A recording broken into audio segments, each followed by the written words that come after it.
माँ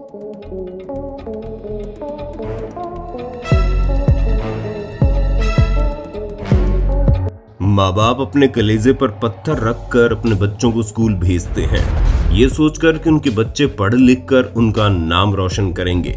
लेकिन विद्या का मंदिर कहे जाने वाले स्कूल में अगर हैवानियत की हद पार कर दी जाए तो कोई भी माँ बाप अपने बच्चों को स्कूल भेजने से पहले 100 बार सोचेगा। और जब हम आपको इस सच्ची घटना के बारे में बताएंगे, उसे सुनने के बाद तो शायद आप कभी भी अपने बच्चों को स्कूल न भेजें, जहां एक 8वीं में पढ़ने वाली लड़की के साथ उसके प्रिंसिपल ने कुछ ऐसा किया जिसकी कल्पना कोई नहीं कर सकता। और ये सब कुछ किस तरह शुरू हुआ उसके बारे में जब आप सुनेंगे तो हैरान रह जाएंगे।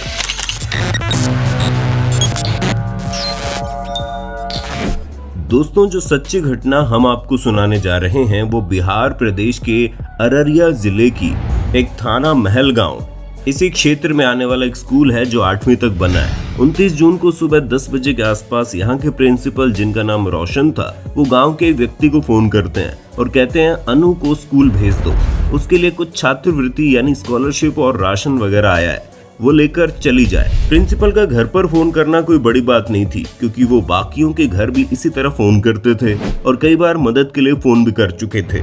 इसलिए लड़की के पिता ने बेफिक्र होकर अपनी लड़की को स्कूल भेज दिया, ये सोचकर कि मेरी बेटी स्कूल के किसी काम से जा रही है। अब जैसे ही वो लड़की स्कूल में कदम रखती है, वैसे ही प्रिंसिपल से मिलने पहुंच जाती है। प्रिंसिपल उस लड़की को स्कूल के फर्स्ट फ्लोर में ले जाते हैं और फिर वहां एक कमरे के अंदर ले जाते हैं। उसके बाद लड़की के साथ दुष्कर्म करते हैं। प्रिंसिपल के लिए ये करना कोई बड़ी बात नहीं थी, वो लगभग हर दिन इस दुष्कर्म को अंजाम देता था।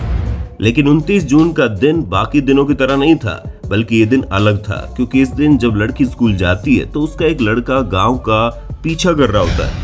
असल में जहाँ स्कूल था उसके कुछ ही दूर में पंडित जी का मकान था। उनका बेटा आलोक शर्मा उस लड़की का पीछा कर रहा था और पीछा करते करते आलोक स्कूल के पहले माले से उस कमरे में पहुंच जाता है और फिर वो अपनी आंखों से बंद कमरे के अंदर होने वाली सारी हरकतें देख लेता है जो एक प्रिंसिपल एक छात्रा के साथ कर रहा था।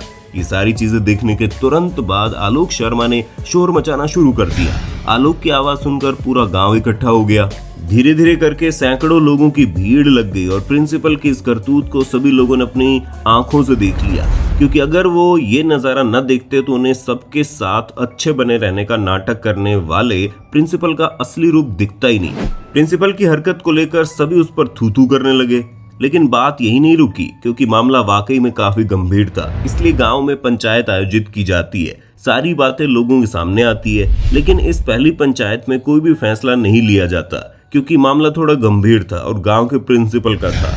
इसलिए गांव के मुखिया 2 दिन बाद वापस से पंचायत बैठाने का फैसला करते हैं। लेकिन दूसरी पंचायत में भी कोई फैसला नहीं किया जाता और फिर उसके बाद 2 और पंचायतें होती है, यानी लगातार इस पूरे मामले में 4 से 5 पंचायतें बैठाई जाती है और जून से जुलाई का पहला हफ्ता गुजर जाता है। एक तरफ जहां इस मामले में कोई भी सुनवाई नहीं हो पा रही थी, वहीं दूसरी तरफ ये बात जंगल में लगी आग की तरह फैलने लगी और फिर मामला महलगांव थाने तक पहुंच गया। और असली कांड यहीं से शुरू हुआ, क्योंकि महलगांव थाने में जो इंचार्ज थे वो गांव के अंदर पहुंचे और उन्होंने इस बच्ची को अपने कब्जे में ले लिया। और कब्जे में लेने के बाद सरपंच के द्वारा लड़की के पिता ने आरोपी प्रिंसिपल के विरुद्ध तहरीर दे दी थी और उसी तहरीर के आधार पर संबंधित धाराओं में मुकदमा दर्ज कर दिया गया। अब तक जो हुआ वो काफी ज्यादा आश्चर्यजनक था, जहां पर एक प्रिंसिपल ने गांव के बच्चे के साथ इतना बड़ा कांड कर दिया।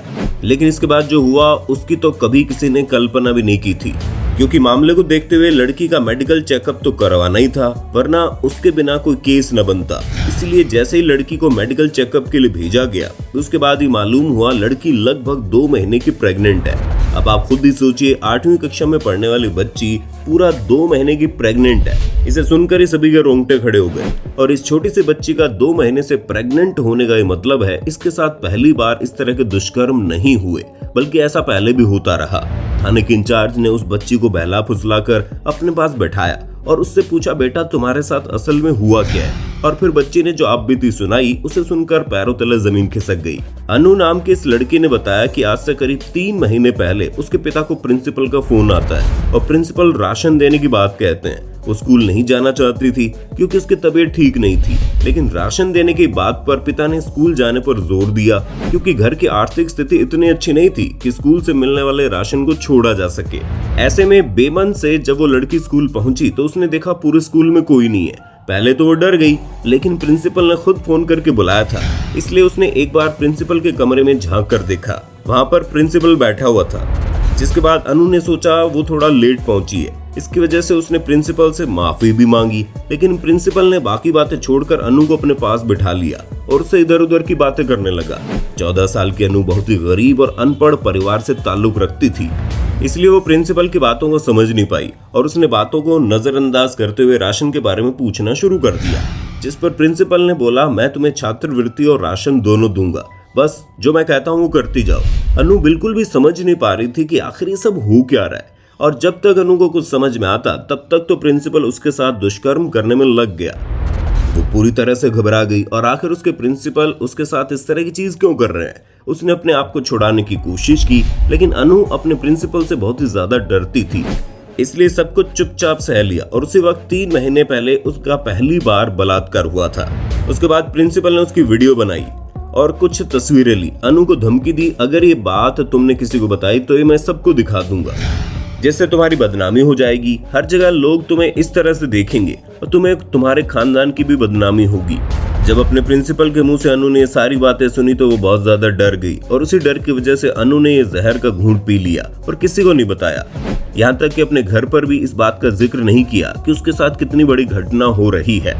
अब प्रिंसिपल को तो डर का कारोबार करना आ गया। उसे समझ में आ गया कि अगर इस मासूम सी बच्ची को डराया जाए तो ये कुछ भी करेगी। इसलिए जब अनु ने स्कूल जाना बंद कर दिया तो प्रिंसिपल ने किसी न किसी बहाने से उसे स्कूल बुलाना शुरू कर दिया।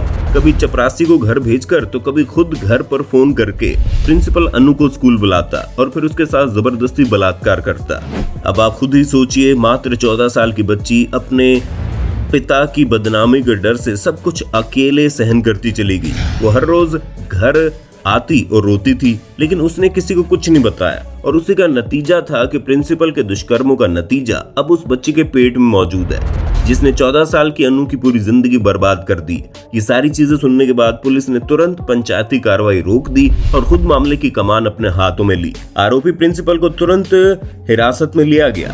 इलाके के डीएसपी पुष्कर कुमार का कहना है कि आरोपी को किसी भी कीमत पर बख्शा नहीं जाएगा। साथ ही इस मुकदमे को फास्ट ट्रैक कोर्ट में चलाया जाएगा ताकि आरोपी प्रिंसिपल को जल्द से जल्द और कड़ी से कड़ी सजा मिले। पर दोस्तों, बात केवल बिहार के अररिया जिले में आकर खत्म नहीं होती, बल्कि पूरे भारत में न जाने ऐसे कितने सारे गाँव और शहर होंगे जहाँ इस तरह से बच्चियों को डराकर उनके साथ हर रोज लोग दुष्कर्म करते होंगे। वो भी कुछ भी कर पाती नहीं होंगी, सिर्फ और सिर्फ इस डर से कि समाज में उनकी बेइज्जती हो जाएगी। पर दोस्तों, आप खुद ही बताइए, समाज की बेइज्जती के डर से खुद को मौत के कुएं में डाल देना क्या सही है? क्या ये बात सही है कोई लड़की अंदर ही अंदर घुटकर मरती रहे लेकिन किसी को कुछ न कह सके? अपना जवाब कमेंट में बताना। अगर ये वीडियो आपके किसी काम आई है तो ज्यादा से ज्यादा शेयर करना ताकि लोगों तक ये बात पहुंचे। आज के समय में साधु की तरह दिखने वाले इंसान भी अंदर से राक्षस हो सकते हैं। बाकी चैनल को सब्सक्राइब करना ना भूलें। धन्यवाद। दोस्तों, आपकी स्क्रीन पे 2 और वीडियोस दिख रही हैं, जिसे देखने के लिए आप इस स्क्रीन पर क्लिक करें। दोनों देखिएगा, बहुत अच्छी वीडियो बनी है।